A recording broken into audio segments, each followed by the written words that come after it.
يصدون وهم مستكبرون سواء عليهم استغفرت لهم أم لم تستغفر لهم لن يغفر الله لهم إن الله لا يهدي القوم الفاسقين. اسی بات کو اس کی آیت میں تشریح کر کے اپنی بات کروں گا.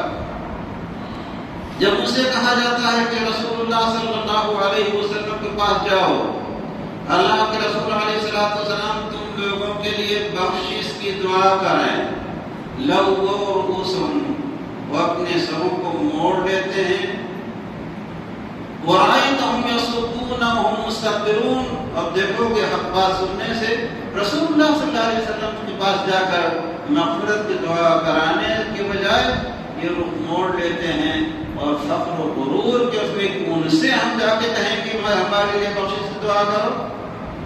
اللہ رب العالمین نے فرمایا آپ ان کے حق میں بخشش کی دعا کریں یا نہ کریں، 70 بار کریں، تبھی اللہ رب العالمین انہیں بخشنے والا نہیں ہے. عقیدے کا منافق اگر اس نے توبہ نہ کی اور اسی حالت میں مر گیا تو اس کا ٹھکانہ جہنم ہے قطعی طور پر. رسول اللہ صلی اللہ علیہ وسلم کے زمانے میں عبداللہ ابن ابی منافقین کا سردار تھا. اگلے آیت میں اس کی شرطوں کا تذکرہ ہے، مگر میں اس آیت پر اپنی بات ختم کر دوں گا. وہ منافقین کا سردار تھا.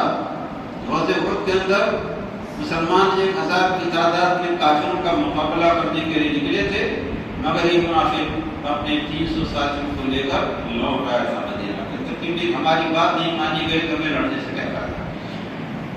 تو اللہ رب العالمین نے فرمایا آپ ان کے لیے بخشش کی دعا کریں یا نہ کریں، اللہ تعالیٰ ہرگز معاف نہیں کرے گا.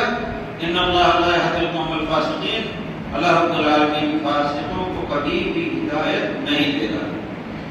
رسول اللہ صلی اللہ علیہ وسلم کے زمانے میں عبداللہ ابن ابی جو منافقین کا سردار تھا اس کا انتقال ہو گیا.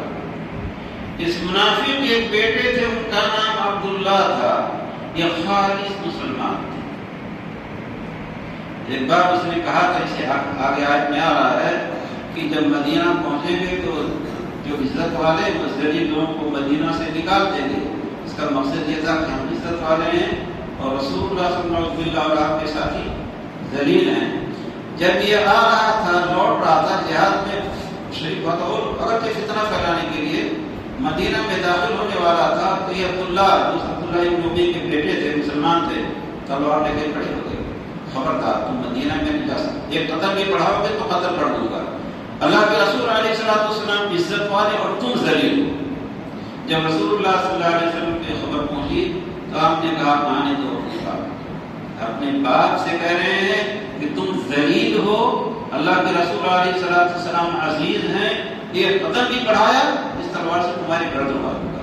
حالانکہ اپنے والد کے بڑے فرمانبردار تھے عبداللہ رضی اللہ تعالیٰ عنہ. تو عبداللہ ابن ابی کا انتقال ہو گیا. رسول اللہ صلی اللہ علیہ وسلم کے چچا عباس کے ساتھ اس نے کچھ احسان کیا تھا، اپنی چادر دی تھی یا کیا کیا تھا.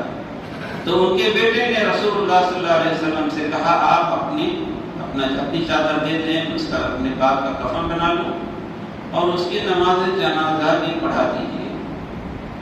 اللہ کے رسول علیہ السلام نے اپنی چادر بھی دے دی عبداللہ مومن کے کہنے سے، اور عبداللہ ابن ابی کی نماز جنازہ پڑھانے کے لیے آگے بڑھے تو عمر ابن خطاب رضی اللہ تعالیٰ عنہ نے رسول اللہ صلی اللہ علیہ وسلم کی چادر کھینچ کے کہا یا رسول اللہ آپ اس منافق کی نماز پڑھائیں گے جسے یہ کیا اور یہ کیا اور یہ کیا ہے. سارے جگہیں یاد دلانے لگے. تو رسول اللہ صلی اللہ علیہ وسلم نے فرمایا کہ عمر چھوڑ دو، اگر مجھے معلوم ہوتا کہ 70 بار سے زیادہ جس کے حق میں دعائے مغفرت کرنے سے اللہ تعالیٰ اسے بخش دے تو میں اس سے زیادہ اس کے حق میں بخشش کی دعا کرتا. رسول اللہ صلی اللہ علیہ وسلم نے نماز تو پڑھا دی، لیکن جیسی نماز سے فارغ ہوئی اللہ رب العالمین نے فرمایا وَلَا تُصَلِّ عَلَىٰ أَحَدٍ مِّنْهُمْ مَاتَ أَبَدًا وَلَا تَقُمْ عَلَىٰ قَبْرِهِ. آئندہ کبھی بھی نہ ان منافقین کے نماز جنازہ پڑھائیے بلکہ آپ ان کی قبر تک پر کھڑے تک نہ ہوں.